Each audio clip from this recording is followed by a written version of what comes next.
Egypt की valley of the Kings में से जब इजिप्शियन किंग टूटनखामुन का खजाने से भरा टूम डिस्कवर किया गया तो इस खबर ने पूरी दुनिया में हलचल मचा दी थी। 26 फीट पहाड़ के अंदर छुपा हुआ ये टूम 3000 सालों में पहली बार खोला गया था, जिसके अंदर लातादाद खजाने और किंग टूटनखामुन की ममी भी मौजूद थी।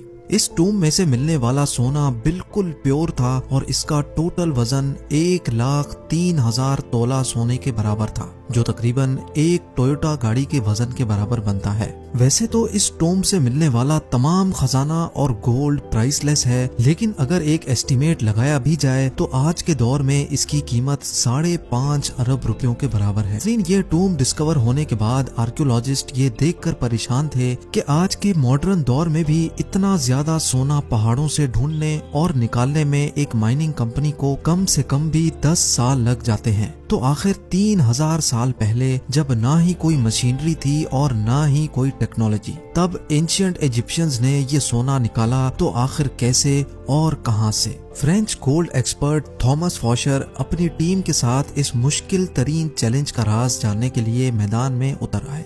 सबसे पहले थॉमस ने मिलने वाले सोने को कई सालों तक अच्छी तरह स्टडी किया और उसकी कॉम्पोजिशन मुख्तलिफ जगहों से निकलने वाले गोल्ड से कंपेयर की। कई सालों के बाद आखिरकार थॉमस और उसकी टीम को ये तो मालूम पड़ चुका था कि टूटनखामुन की टूम से मिलने वाला सोना भी किंग्स वैली के आसपास के पहाड़ों से ही निकाला गया था।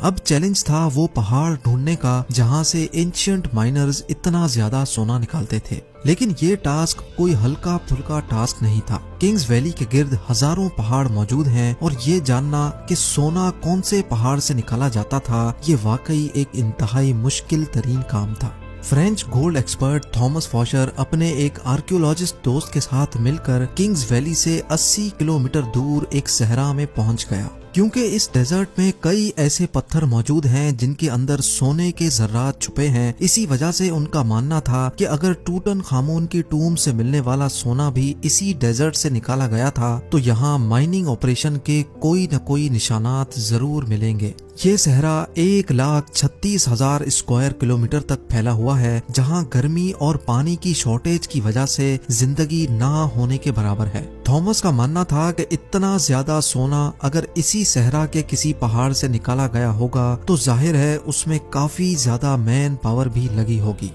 थॉमस और उसका साथी इसी खोज में सहरा के अंदर जाते रहे। इस बंजर सहरा में कई घंटों तक सफर करने के बाद काफी अंदर जाकर उनको पहाड़ के नीचे एक अजीब मंजर देखने को मिला। करीब जाकर मालूम पड़ा कि ये एक कदीम जमाने का कुआं था जो पूरी तरह से खुश्क पड़ा हुआ था। ये बात तो जाहिर थी कि ये कुआं किसी दौर में यहाँ से गुजरने वाले काफिलों को पानी फराहम करता था, लेकिन हैरत अंगेज तौर पे यहाँ कुछ और भी था जो इस कुएं से भी ज्यादा इम्पोर्टेंट था।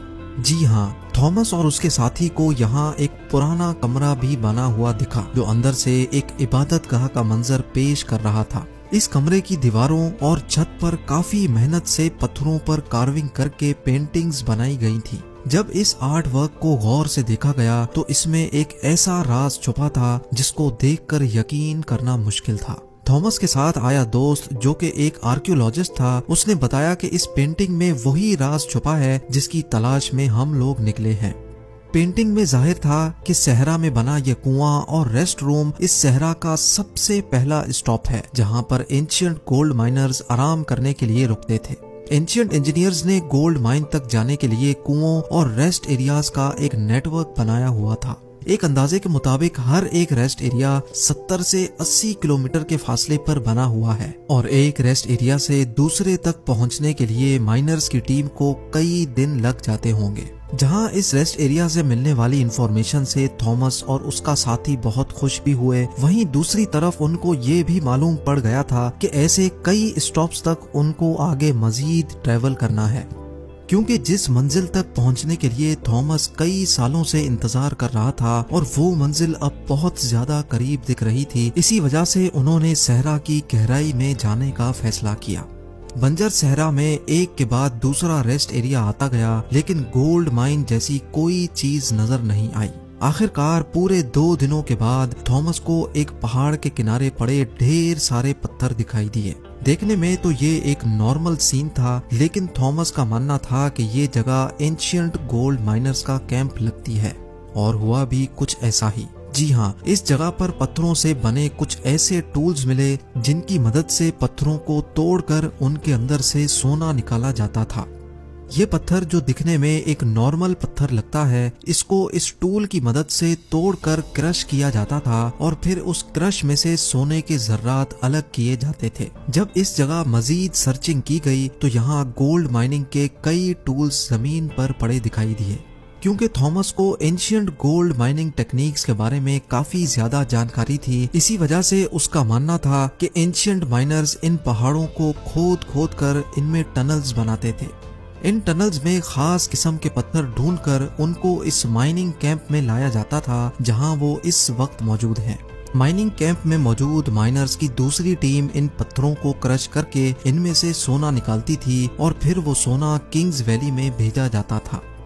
थॉमस को एक एंशियंट गोल्ड माइनिंग कैंप तो मिल चुका था, लेकिन अफसोस इस बात का था कि जिन टनल्स की वो बात कर रहा था, ऐसा एक भी टनल उसको दिखाई नहीं दिया। शायद हजारों साल पहले खोदे गए टनल्स कमजोर थे और अर्थक्वेक्स की वजह से कोलैप्स हो चुके थे।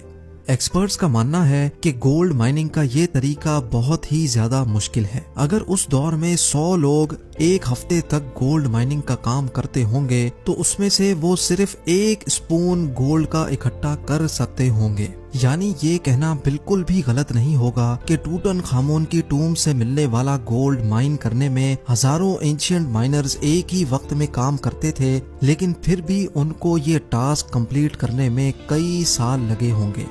माइन किया गया सोना छोटे छोटे जर्रात की फॉर्म में किंग्स वैली में भेजा जाता था, जहां पर एक अलग टीम उनको मुख्तलिफ शेप्स में डालती थी, जिसमें टूटनखामुन का death mask, coffin, statues, jewellery, chairs और गोल्ड चैरियट भी शामिल था।